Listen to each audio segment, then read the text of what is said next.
नमस्कार. मोठी बातमी समोर येते. सीबीएस न्यूजचा दणका. ज्योतिबा डोंगर आरोग्य केंद्राचा वनवास संपला. प्रशासकीय यंत्रणा अखेर सुस्त अवस्थेतून जागी. पुजारी उत्कर्ष समितीच्या लढ्याला मोठं यश. गेल्या अनेक महिन्यापासून वैद्यकीय अधीक्षक अभावी ज्योतिबा डोंगर येथील प्राथमिक आरोग्य केंद्राला अखेर पूर्णवेळ डॉक्टर मिळाले आहेत. सीबीएस न्यूज मराठीने या प्रश्नावर प्रकाश टाकताच आणि श्री ज्योतिबा पुजारी उत्कर्ष समितीने आक्रमक पवित्रा घेताच जिल्हा परिषद प्रशासनाने तत्परतेने पावले उचलत डॉक्टर राजवर्धन कदम यांची नियुक्ती केली आहे.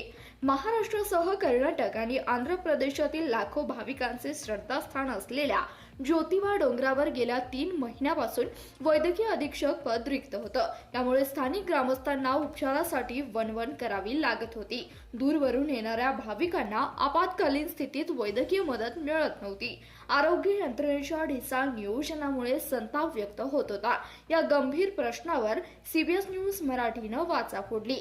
श्री ज्योतिबा पुजारी उत्कर्ष समितीचे अध्यक्ष नवनाथ लादी यांच्यासह संदीप दादरणे, दत्तात्रय दडेल, उदय झुंगूर आणि दत्ता मिटके यांनी कोल्हापूर जिल्हा परिषदेच्या मुख्य कार्यकारी अधिकाऱ्यांना लेखी निवेदन दिले होते. या जनहिताच्या मागणीला सीबीएस न्यूज मराठीने सडेतोड प्रसिद्धी केली. बातमी प्रसारित होताच प्रशासकीय वर्तुळात खळबळ माजली होती. जिल्हा परिषदेचे मुख्य कार्यकारी अधिकारी श्री कार्तिकेयर आणि जिल्हा आरोग्य अधिकारी डॉक्टर पिंपळे यांनी दिलेल्या आश्वासनाची पूर्तता केली. डॉक्टर राजवर्धन कदम यांनी आज अधिकृतपणे आपला पदभार स्वीकारला असून आता ज्योतिबा डोंगरावर 24 तास आरोग्य सेवा सुलभ होणार आहे. भाविकांच्या आणि ग्रामस्थांच्या आरोग्याशी होणारी खेळ थांबवण्यासाठी आम्ही कटिबद्ध आहोत. सीबीएस न्यूजने आमचा आवाज प्रशासनापर्यंत पोहोचवला त्याबद्दल त्यांचे आभार असे नवनाथ लादे, अध्यक्ष श्री ज्योतिबा पुजारी उत्कर्ष समिती यांनी व्यक्त केले. सध्या संपूर्ण परिसरात सीबीएस न्यूज मराठीच्या निर्भीड पत्रकारितेचं कौतुक होत आहे. तर या संदर्भात ज्योतिबा डोंगर आरोग्य केंद्र व पुजारी यांच्याशी आमचे प्रतिनिधी शंकर कुंभार यांनी बातचीत केली. ती आपल्या समोर. नमस्कार. सीबीएस न्यूज मराठी या चॅनलमध्ये आपले सहर्ष स्वागत. गेले 19 जानेवारी रोजी आपण देवस्थान उत्कर्ष समिती या समितीच्या मार्फत 19/1/2026 रोजी कोल्हापूर जिल्हा परिषद या ठिकाणी कार्तिकेयन सर यांना तुम्ही प्राथमिक आरोग्य केंद्र ज्योतिबा या ठिकाणी असलेले अधीक्षकपद जवळजवळ गेले 3 महिने नव्हते.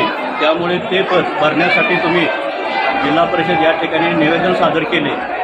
त्या निवेदनाची दखल घेऊन सीबीएस न्यूज मराठीच्या वतीने बातमी प्रसारित करण्यात आली. त्या बातमी प्रसारित केल्यानंतर सदरच्या बातमीची दखल घेऊन अधीक्षकपद ज्योतिबा डोंगर येथे भरण्यात आले. नमस्कार.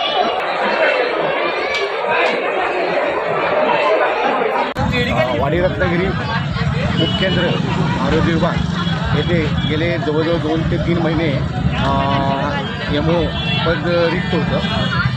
तर आम्ही जिल्हा परिषदच्या शिवसाहेबांना त्याचे निवेदन दिलं. त्याचबरोबर आरोग्य विभाग पिंपळे साहेबांना दिलं आणि इथले आमचे सीबीएस न्यूज चॅनल यांनीसुद्धा आमचे निवेदनची बातमी केली.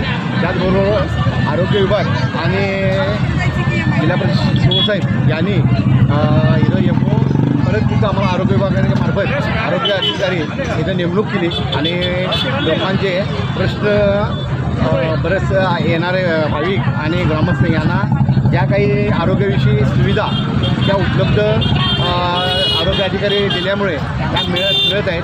तर ते आम्ही सीबीएस न्यूज या चॅनलचं आणि जिल्हा परिषदचे आपले शिवसाहेब यांचं मी आभार मानतो.